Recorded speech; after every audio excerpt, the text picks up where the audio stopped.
नमस्ते।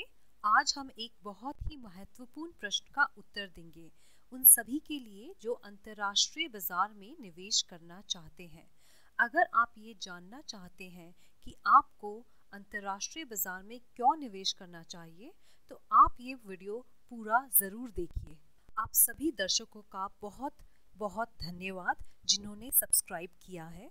जब आप सब्सक्राइब करते हैं तो हमें प्रेरणा मिलती है आप लोगों के लिए नया कंटेंट बनाने की।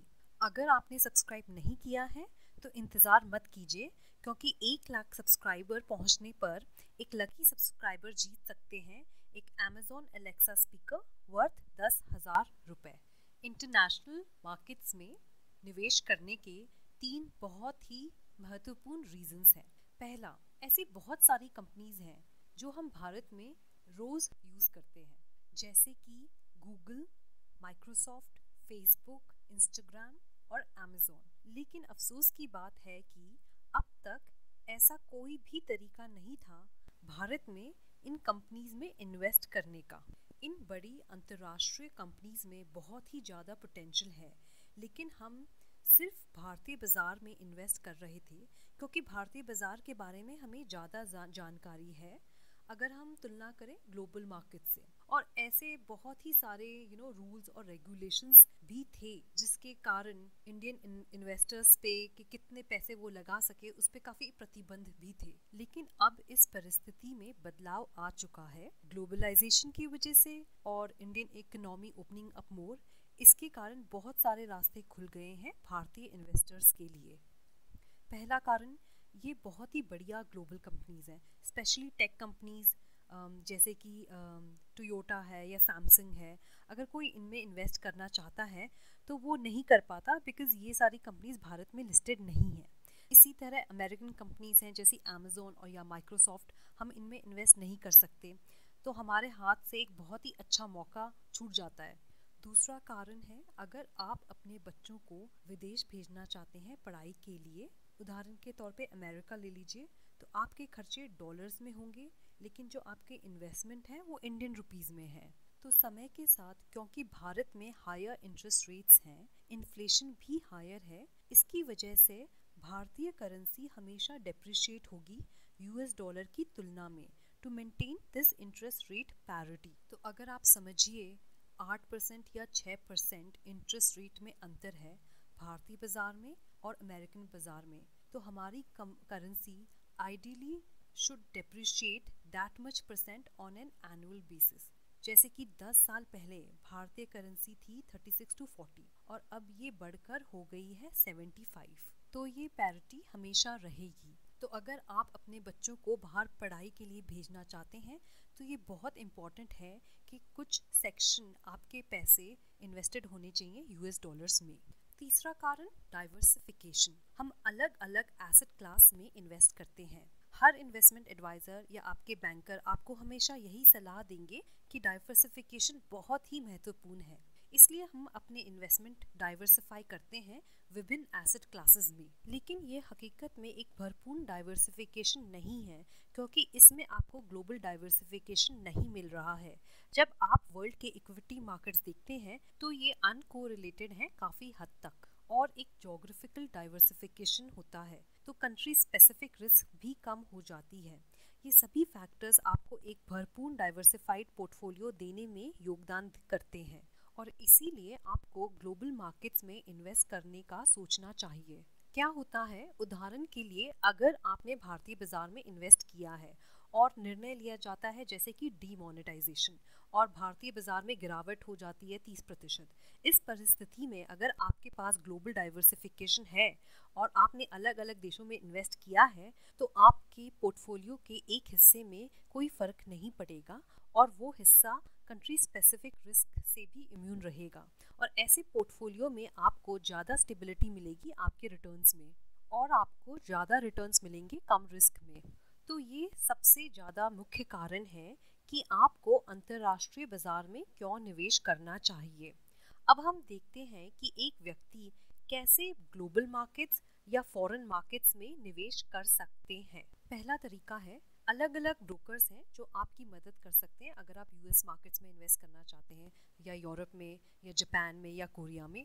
और ये ब्रोकर्स ऑनलाइन अवेलेबल हैं। आपको बस एक ऑनलाइन अकाउंट खोलना है और अपनी मन पसंदीदा कंपनीज में इन्वेस्ट करना शुरू कर सकते हैं। दूसरा तरीका है feeder fund. Feeder fund mutual fund जैसे होते हैं जो फॉरेन म्यूचुअल फंड्स में इन्वेस्ट करते हैं, जैसे कि DSP वर्ल्ड गोल्ड फंड या US अपॉर्चुनिटीज फंड। ये फंड्स भारत में पैसा इकट्ठा करते हैं और डायरेक्टली ये पैसे मूव कर रहे हैं एक दूसरे फंड में जो कि भारत में बेस्ड नहीं है। तो ये पैसे उस फंड में फीड कर रहे हैं और वो फंड ग्लोबल इक्विटीज में इन्वेस्ट कर रहा है। तीसरा तरीका है इंडियन स्पेसिफिक फंड्स, जो अपना 35% कॉर्पस इन्वेस्ट कर रहे हैं फॉरेन लिस्टेड इक्विटीज में, जैसे कि Parag Parikh long term equity fund. और आप ऐसे फंड्स में इन्वेस्ट कर सकते हैं जिनमें डिवीजन है 65% का और 35% का जो ग्लोबल मार्केट्स में इन्वेस्ट कर रहे हैं। यहाँ पे 35% वो ग्लोबल मार्केट्स में इन्वेस्ट कर रहे हैं। अब देखते हैं इंडियन स्पेसिफिक फंड में क्या फ़ायदे हैं अगर आप इनकी तुलना करें फीडर फंड के साथ। इंडियन स्पेसिफिक फंड टैक्स होते हैं एज इक्विटी फंड्स, ना कि डेट फंड्स, और फीडर फंड टैक्स होते हैं डेट फंड्स की तरह।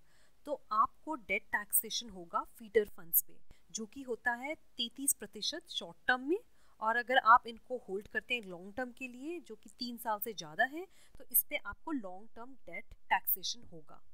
ये बहुत बड़ा नुकसान है फीडर फंड में। अब चलते हैं चौथा तरीका फॉरेन बाजार में निवेश करने का, ETFs। ETF बाहर म्यूचुअल फंड्स की तरह होते हैं, लेकिन आप इनके माध्यम से S&P 500 में इन्वेस्ट कर सकते हैं। ये एक बहुत अच्छा तरीका है निवेश करने का, क्योंकि आपकी कॉस्ट कम हो जाती है और आपको बहुत बढ़िया डाइवर्सिफिकेशन भी मिलता है।